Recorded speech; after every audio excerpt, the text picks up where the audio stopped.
Сургалтын Швейцарын хөгжлийн агентлаг Герман улсын эдийн засаг хамтын ажиллагаа хөгжлийн яамны санхүүгийн дэмжлэгтэйгээр Ховд аймгийн засаг даргын тамгын газар Германы хамтын ажиллагааны нийгэмлэг хөгжлийн замнал сангийн сургагч багш нар хамтран энэ сарын 23-24-ний өдрүүдэд Ховд хотноо зохион байгууллаа.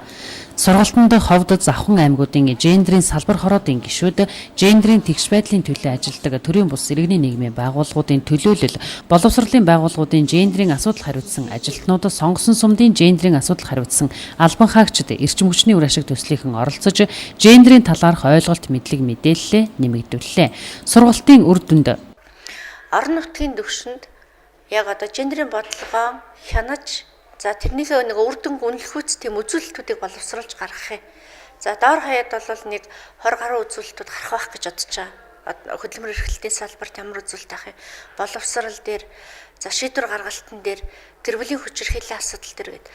Тэгэхээр энэ үзүүлэлтүүд нь ямар ач холбогдолтой вэ гэхээр одоо орон нутгаас гарч байгаа бүх үзүүлэлтүүд нэгтгэхэд үндэсний хэмжээндээр нэг том үзүүлэлтүүд гарч ирдэг.